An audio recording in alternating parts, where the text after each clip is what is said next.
We continue to look at the financial market and the economy and how developments around this space is impacting the populace. Today, we'll be looking at repositioning Africa's regional economy and prospects for growth. Don't forget that yesterday was celebrated as Africa's Day, so it's a good time to discuss Africa and look at how it can continue to thrive amidst the challenges that are happening across the globe. With me to lead this conversation is Dr. Temitope Oshikoya, CEO of Nextnomics Advisory Limited. Good morning, sir. Morning. Nice to have you, sir, on the show. And with me in the studio is Mr. Bosun Omofaye, CEO of Frontier Africa Reports. Good morning. It's all about Africa. Yes, it's all about Africa. Yes, it's Africa's Day. Yes, Africa, yeah.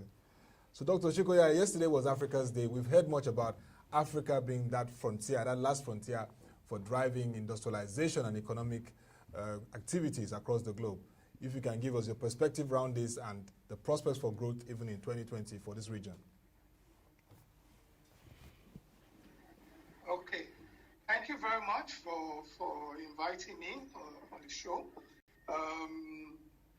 Yes, Africa, yesterday was Africa's Day, and I think it's a day that we should all be proud of in a way, but there are also challenges that we think Africa needed to tackle overall. Since you asked me about the growth prospect, for 2020, of course, the IMF estimated that Africa's GDP would decline by about 1.6%, which will be the lowest level on record. This is compared to 5.2% that was projected by the IMF in October of 2019, which suggests that you have almost like a turnaround of about 6.8% from the original forecast for Africa's growth in 2020. In 2021, it is estimated that Africa will grow by 4%. Even at 4%, we're just barely above the population growth rate, which means the per capita income for most African countries will still be much lower, will still be stagnating. And it has also been estimated to be able to make a dent of poverty on a sustainable level over a longer term period, you need a 7% growth rate. Well, what are the factors responsible for the current revision in economic prospect? Of course, the COVID-19 has been a major factor in all of this. It has affected global economic growth. It has affected commodity prices, especially for oil exporters and other non-commodities. And it is also affecting through the terms of trade shock, as well as for countries that are dependent on tourism. This is it's going to have a major impact. For example, the oil exporters are expected to have a GDP a decline in GDP growth rate of about minus 1.8%, and Nigeria being one of the top oil exporters is estimated to have a GDP growth decline of about 3.4%.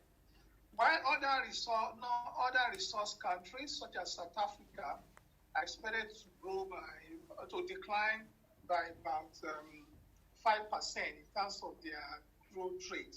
And the good thing is that the non-resource countries such as Ethiopia, Senegal, Tanzania, Rwanda are expected to have a growth rate of 2%. But even this is quite low compared to their average growth rate of 6.5% to 7% over the last 10 years and a half or so. Then you also have for tourism countries, countries that are dependent on tourism, they are likely going to have a a decline in growth rate of about 5.1%. So overall, the COVID-19 is a major economic challenge for African countries, and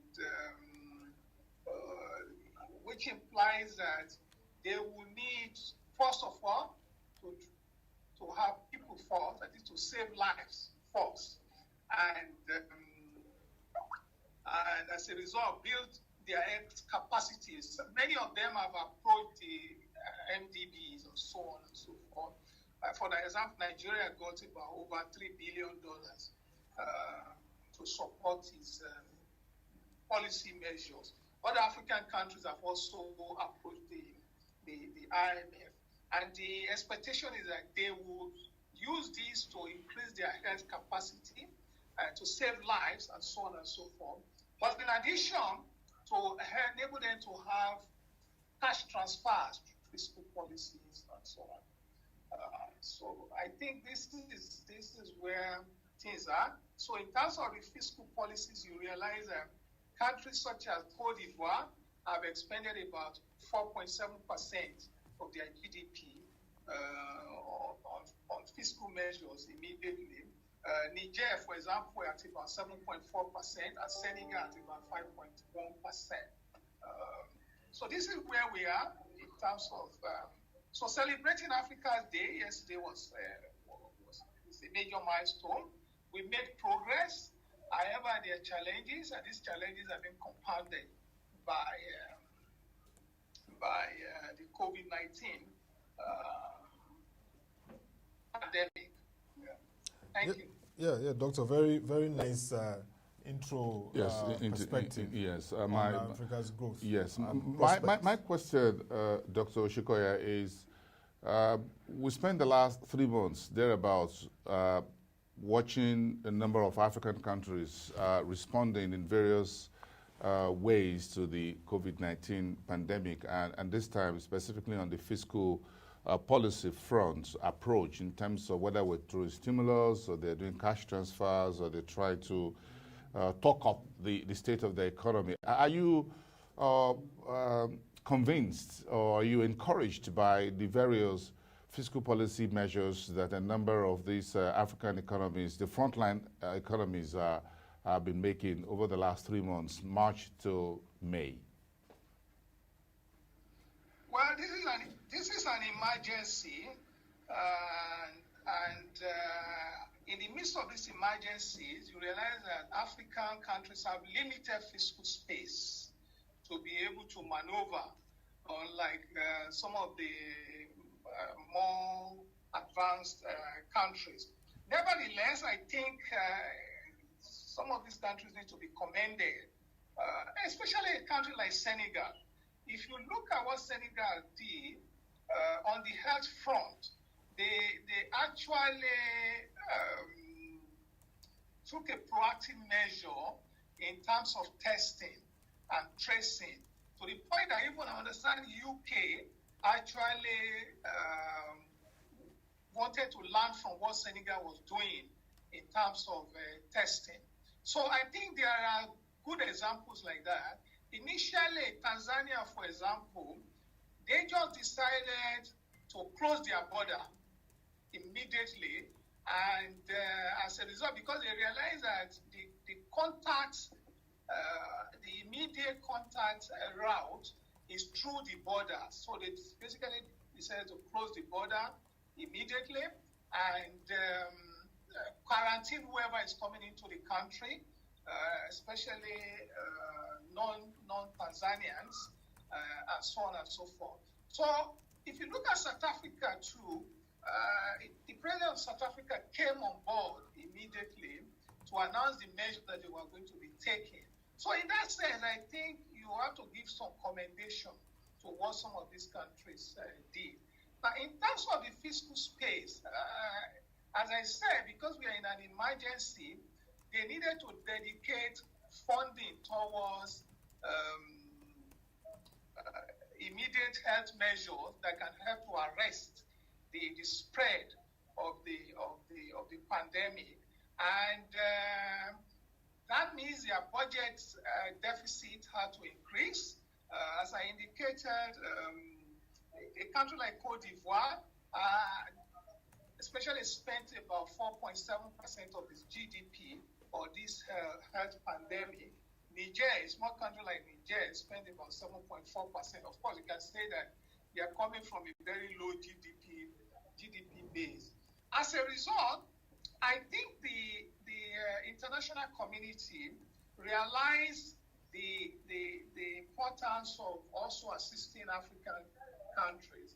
And that's why you see that when some of these African countries applied to the IMF to get some emergency relief, they were approved within a very short space of time. Ghana, about $1 billion or more. Nigeria, $3.something billion, and Ethiopia also more than $2 billion, and so on and so forth. Now, because of the limited fiscal space, there is also a talk about having some kind of debt relief in terms of almost $500 billion for the African countries, and try as much as possible to keep interest waiver of almost about $45 billion, as well as forbearance in terms of having moratorium on the payment of or servicing of their debt. So the international community are essentially looking at the fact that the limited fiscal space of the African countries need to be relaxed by giving support through the multilateral development institution, as well as talk about debt relief and so on and so forth. One of the conversations, Dr. Oshikoya, that have emerged during this COVID-19 over the last, since March or thereabout, is around intra-Africa trade, the EFCFTA. Some folks have said that, look, the disruption to the global supply chain and what have you should make Africa the next factory of the world. But then we have to change the deadline for the implementation of the EFCFTA from 1st of July 2020 to January 2021. So how much of these do you think we are positioned to actually be the next factory of the world in terms of industrialization, in terms of manufacturing? Do you think this COVID-19 presents us a very good opportunity on the African continent to actually reindustrialize, since we have natural resources, we have the human resources? Yeah, thank you. AfriTac, if you look at the AfriTac measures, of course, Nigeria will dilly-dally at one point in time, but we have already joined, AfriTac is supposed to boost the economies of African countries, which in total is about $3.3 billion, and to boost trade by about 50% from about 16%, very low rate, which when compared to internal trade within the EU, which is over 50%, and internal trade in Asia and Latin America, which are more than 30% or so. Now, even before COVID-19, you realize that the disruption that was going on in terms of trade tension between the US and China, whereby companies are being encouraged to move their manufacturing factories from China to other countries. You see that countries like Vietnam they also have low-wage labor, and other Southeast Asian countries who are preparing themselves to make use of that opportunity that was opened up by the trade tension between the US and China. I think But that trade tension between China and the US, as well as this COVID-19, actually provide opportunity for African countries to accelerate the process of Africa, to accelerate the process of being hub for logistics, for services, and so on and so forth.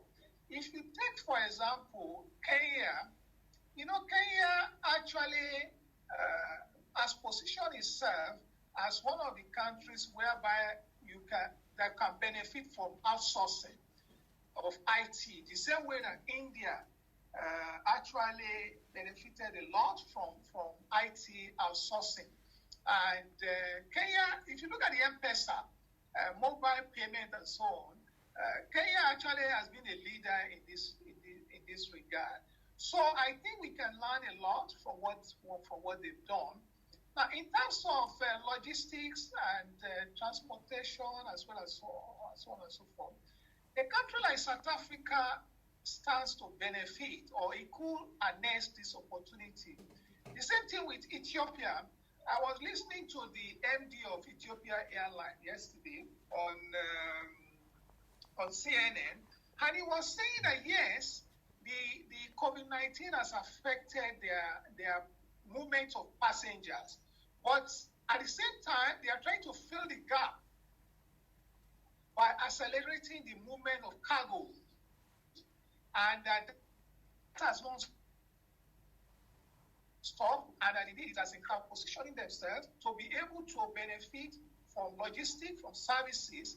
Now, a country like Nigeria with a major consumer market, especially consumer goods, we should also try to incentivize our manufacturers to become manufacturing hub for some of the goods that are likely going to be migrate from places like China. Of course, there is the issue of distance and so on and so forth, but I believe that for proper industrialization, you have to move people from the farm to the factory, and you also have to position yourself in such a way that you can benefit from the global value chain, which for Africa remains less than 3%. But then you need proper infrastructure, you need proper institutional governance, you need proper incentives to be able to do this. Some of these measures are soft, some are hard. The soft measures on institutional governance you can do as quickly as possible if there is a meeting of minds. So I agree with you, sir, that COVID-19 and the trade tension between the US and China provide opportunity for African countries to be able to position themselves to benefit from becoming manufacturing hub for goods as well as for services. Thank you. Okay, and part of this arrangement is to look at how we can attract more private capital investments in these times in Africa. Since we've been hearing the narrative around being the last frontier, that frontier that can be... You can't be a trade hub, you can't do industrial manufacturing without investment. We need money. But we don't have this money in Africa. Or do we have the money, by the way? Do we have this private capital? It's a private capital? Yes, sir. Okay. I'm sure you are aware that... you were there actually. Yeah. And I published with Mr. Kehinde Drosimie. Frontier Capital Markets. Frontier Capital Market and Investment Banking. Investment Banking. Principal practices from Nigeria. Yeah. Essentially, what we were trying to do is that since many of our colleagues, we have all these PowerPoint presentations and so on and so forth, that doesn't really document anything. You understand? On a monthly basis, these are things that second year undergraduate student can do. But we felt that it's important to document the story of Africa and the story of Nigeria in particular in respect to being frontier capital market. And this is important not only for investors globally, but also for investors in Africa. But more importantly, it's important for our own students. to be able to know that these things are properly documented. It's not that they will only be reading about what happens in advance in other countries and so on and so forth. And also for policymakers to see what can be done in terms of attracting private capital. Having said that, I think I'll encourage Mr. Boson to take a copy of that book and digest it as well. Okay. But having said that, you see that Nigeria's capital market relative to other African countries is relatively well developed. Relatively well developed. Relatively. Compared to, say, the smaller economies and so on and so forth. But when you compare it to countries like South Africa, even to Vietnam, even to Indonesia, and so on and so forth, we are not as developed as we should be. You understand? But it also provides us with the opportunity to be able to see how we can develop our own market in such a way that there is market efficiency, there is proper institutional governance, there is proper market structure and proper market infrastructure that will enable us to tap into the global market. Now, it is true that because of the COVID-19, there have been severe outflows of capital out of Africa, indeed out of emerging markets. However, COVID-19 and measures have been taken globally to address COVID-19. As a result, I think at one point in time, capital will start flowing back to emerging markets. And it is those countries that are prepared, that are well prepared, and that have the proper incentives and structure in place that will be able to capitalize on this. There is always this saying that we have shortages of capital, blah, blah, blah. But the truth is that there are no shortages of capital. There are no shortages of capital globally. Indeed, for a long time, and especially with what has been done by the advanced economies to inject liquidity into their system through the fiscal and the monetary measure, you realize that the stock market have bounced back rapidly. In the US, today the market the S&P would touch about 3,000 because I look at the market, global market, very, very on a daily basis, and the S&P is really going to touch about 3,000, and the Nasdaq is heading towards about 9,500. And in a sense, there have been a backstop from fiscal policy and monetary policy and so on and so forth globally to cushion the stock market, to cushion the bond market, and so on and so forth. And African countries can indeed benefit from this. Last year, I was involved in helping to raise about $8 billion for one of the major institutions in Africa. And from there, you see that there's really no shortage of capital. It's a matter of how you prepare yourself and so on and so forth. You need to be able to have bankable projects and present them very carefully, especially for infrastructure and so on and so forth. That's the point, Dr. Oshikoya. There is never a shortage of capital out there. The world in 2018, 2019, world markets were awash with liquidity.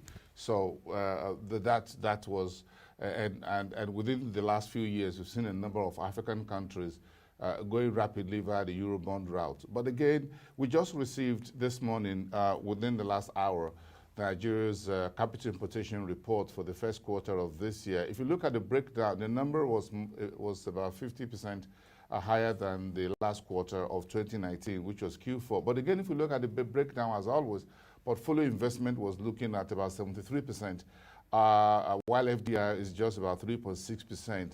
Within the first 3 months of this year, we were able to bring in $214 million US dollars, according to the latest statistics office numbers. So, if that is the case, how do we prepare these markets, therefore, in Africa, our markets, to be able to receive much of this foreign direct investment, much of these foreign investments that we need to build an infrastructure, to build industrialization and a manufacturing hub to be the next factory of the world that we are looking at right now? How do you think this can be done? What needs to change?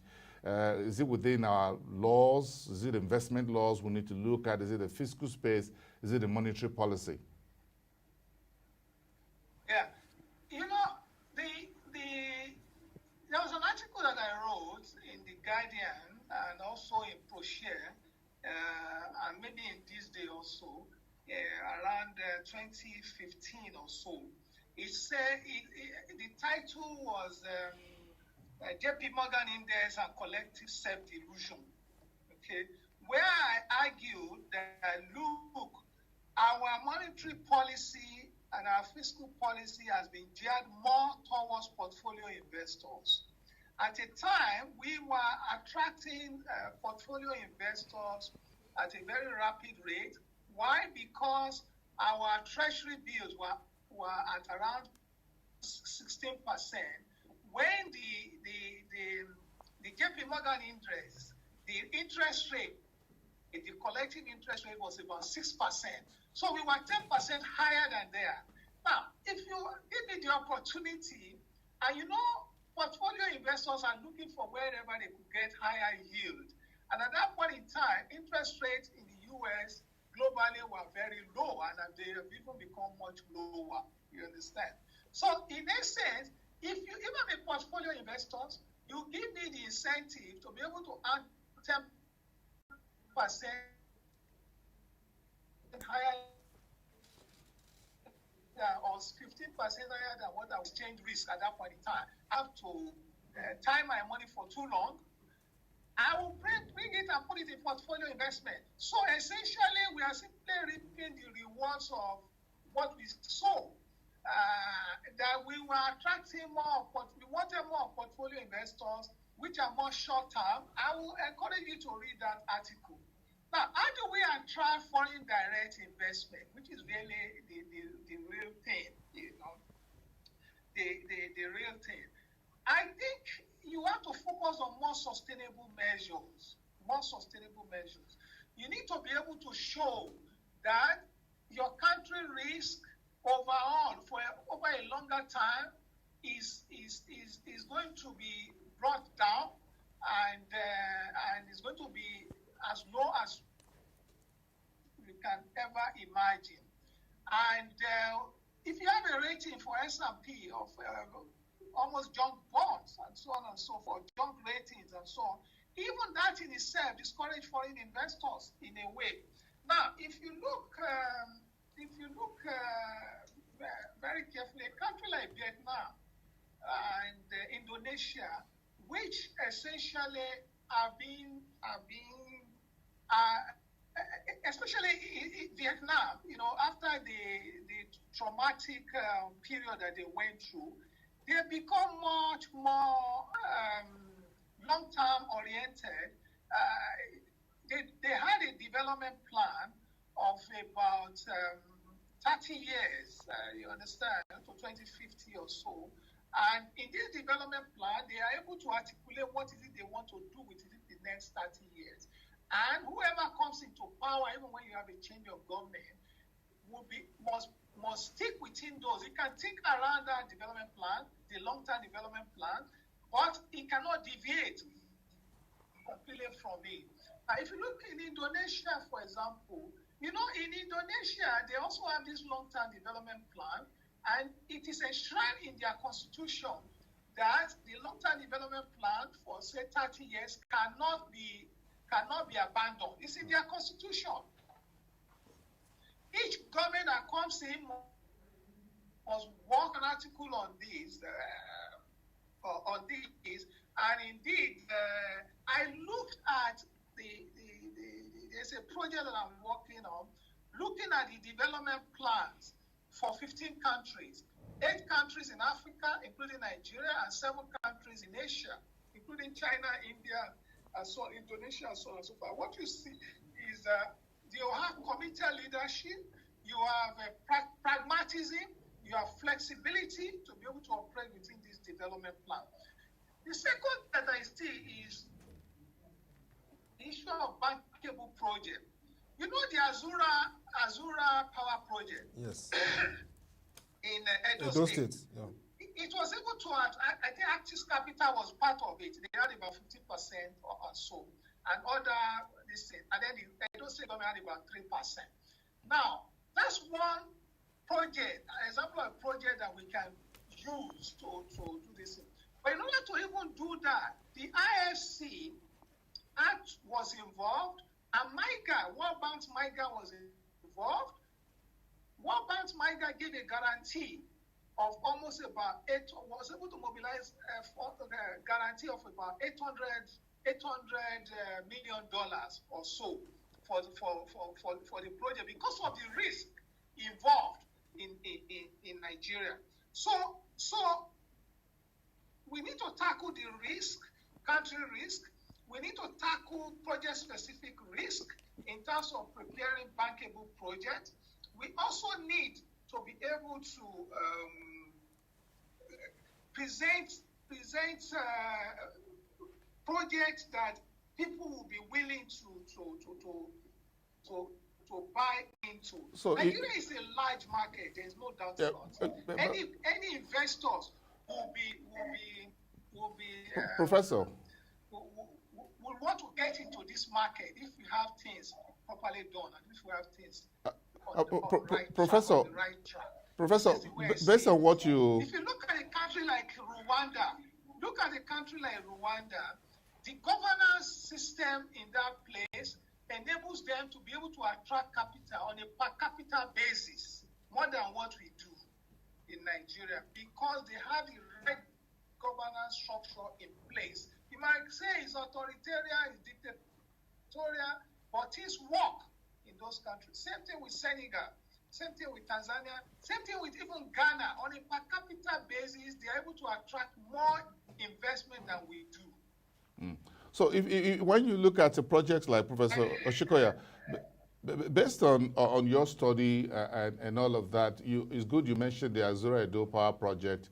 I'm sure we all knew how long it took for the project to be able to get those guarantees, in particular from the Nigerian government side, the last administration and all of that. It took quite a long time. So we have a project like Azura Edo Project, but it's taking, we have just one in how many years? When we should be having dozens of such across the country, considering the size of our resources, the size of our people, the size of our needs across the various sectors. So within do you think therefore, how do you think, let me rephrase that please, how do you think the various DFIs then can come in here to help us, the AFDB, the Afrexim Bank, the Africa Finance Corporation? Do you think they've been pulling their weight in recent years by the various projects you've seen them dip their fingers into? Yeah. You know, heaven help those who help themselves. If you take a look at Afrexim Bank and the African Development Bank and the Africa Finance Corporation, I spent considerable amount of years in those institutions, except maybe Afrexim Bank. Nigeria is generally the largest shareholder. Nigeria is the largest shareholder of the African Development Bank. Nigeria and Egypt are the largest shareholder when you look at the public sector and the corporate sector at Afrexim Bank. Nigeria established the AFC, Africa Finance Corporation, and our commercial banks and the central bank. The central bank alone initially had about 50% shareholding. I think they have brought it down. With the Nigerian Central Bank and the commercial banks, AFC is owned mostly by Nigerians, with almost about 80 to 90% shareholding. Of course, the African Development Bank just brought in about $50 million last year into AFC and so on and so forth. So there are three areas that I think Nigeria can use even with these African institutions. The first is its own leverage. First, in terms of the leadership of the institution. Indeed, those three institutions are actually now led by Nigerians, you understand? Of course, they are multilateral institutions, but being the leader of the institution, you can also have some leverage. Just as the president of the World Bank is an American, the president of the Asian Development Bank is a Japanese.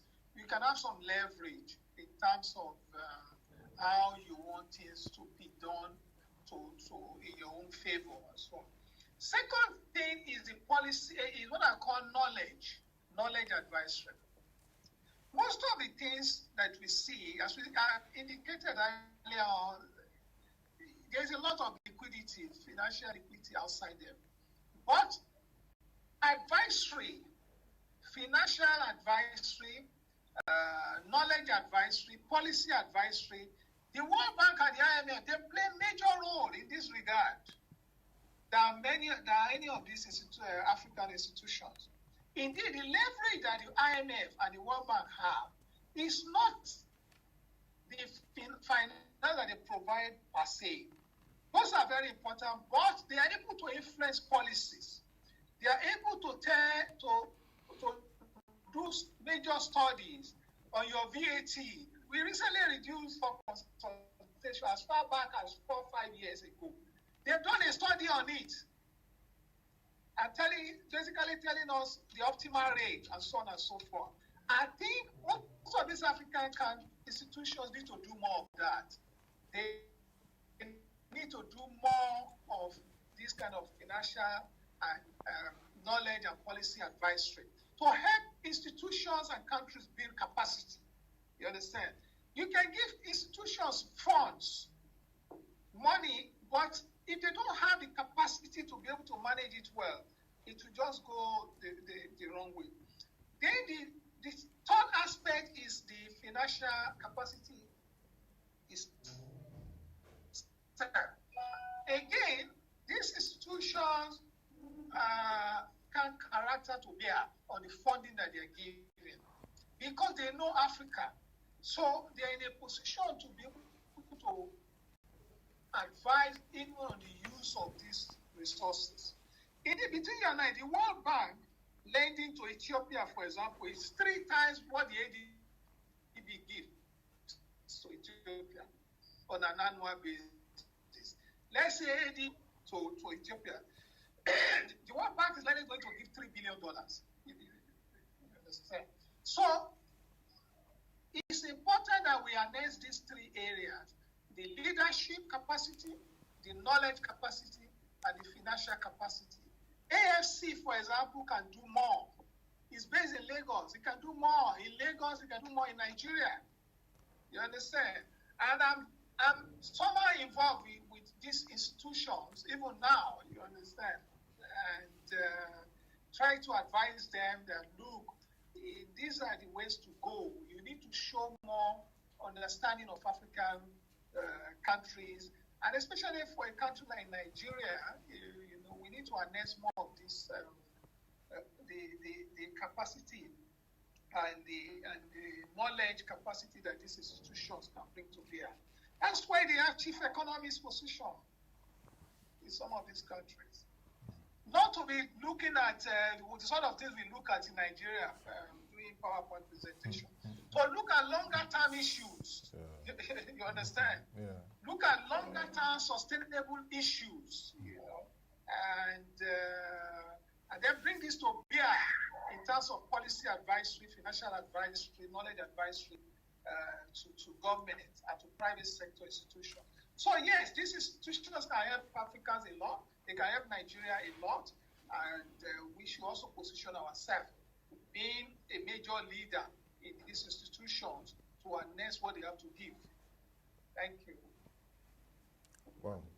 Very nice insights from Dr. Temitope Oshikoya. I mean, I like the closing part of the fact that we need to have leadership, knowledge, very key at this time, and that we need to leverage what we have, build robust institutions, and also deepen financial capacity.